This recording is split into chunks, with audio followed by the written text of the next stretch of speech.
But yeah, I hear what you're saying. It might come off a little odd, me being so vocal about these exchanges I'm having with women who aren't my girlfriend. Ex-girlfriend. Yeah, I mean, I didn't really plan on. Yeah, I'm sorry, but also like, how are we gonna do that? You know what I'm saying? It's hard. You know, we've had the conversation. Like, how do you tell the world that it's over? You sit down in front of the camera and then you like cry and you talk about it. You both watch your fucking shit. You both bite your tongues. But then as soon as you do it, you immediately get back together. Like immediately get back together and then go somewhere where there's gonna be paparazzi there. It wasn't my fucking intent, bro. And also my situation's slightly different because obviously we like shared the channel, and so I had to explain myself. I felt like you obviously don't have to do that. Like I've always really valued the privacy of my relationship because the rest of my life is like pretty public. So I don't know. I just don't feel like either Josie or myself needs to give an explanation if we don't feel like it. Of course. But it is hard when you have a relationship that's such in the public eye and you leave people guessing, and then I come on a podcast and am talking like I'm single because I am. But it was it was a special moment or time for both of our lives. It just didn't end up working out. Quickly too, I also feel like whether it's this format or the video that I made, and obviously I've talked about this before, it being premature.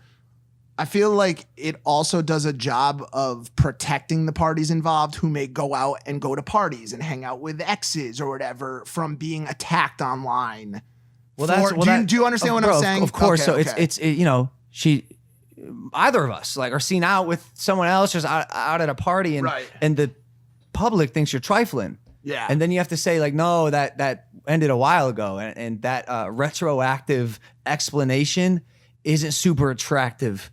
But is also warranted and completely acceptable. So it's just a fucked up situation. Yeah. Like you didn't have to talk about any of this today. You know, obviously you brought it up. I did, but in response to a DM conversation that would have come off as trifling if I hadn't brought it. You know what I'm saying? I agree. And I'm also not like closed off to it. Yeah, it's I'll get vulnerable here for a second.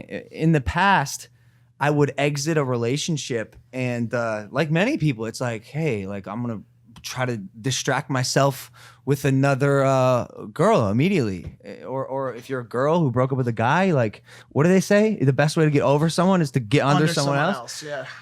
Bro, when I was young, I don't know, I did that. And now as an adult, like my priorities shifted a little bit and I just don't have that same drive. Like I zoned in and I'm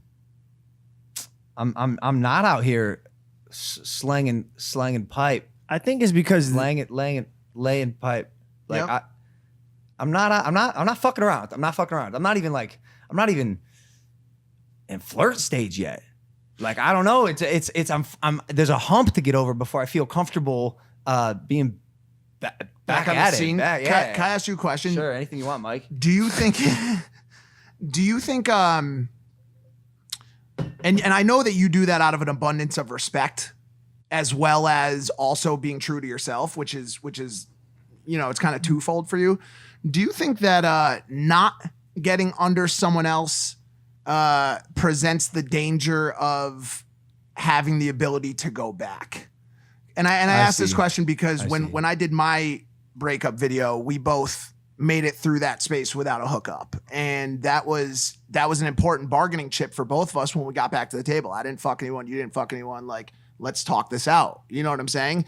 Do you think that post breakup sex with another party is the nail in the coffin to a relationship? Yeah, absolutely. Well, it depends. It depends how long. If it's like a couple months or a year, yeah, you chilling. And it's not only that. It's kind of like if it was meant to be, it'll come back. Obviously, this person needs to move on and like see if they want to be. I'm pretty sure. Manager Jeff's girlfriend and him broke up for a couple of years. Well, he was 5 years. Yeah, and they were meant to be together, and they kind of met back. I think that's appropriate. But if it's like we broke up 2 weeks ago and you like fucked so and so, 12 so and so. Yeah, then I'm gonna kind of be like, hey man, that's a little gross.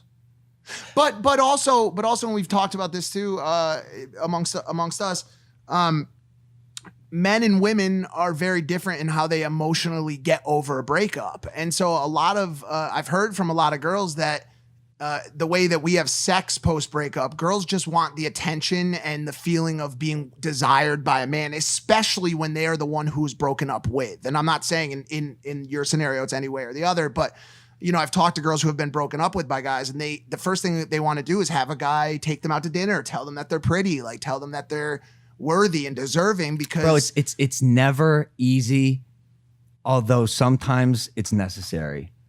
It's never easy. Breakups suck, dude. Yeah. Breakups suck. I remember just was thrown back into that space of splitting with someone who you've spent so much time with for so long and who you love, and having to end it all. Man, this person has become not only a habit, but a behavior integrated in your life. And all of a sudden it's gone, cold turkey, gone. Yeah, it's you know, just like any other person, you just gotta find ways to, for me anyways, distract yourself. I like to stay busy.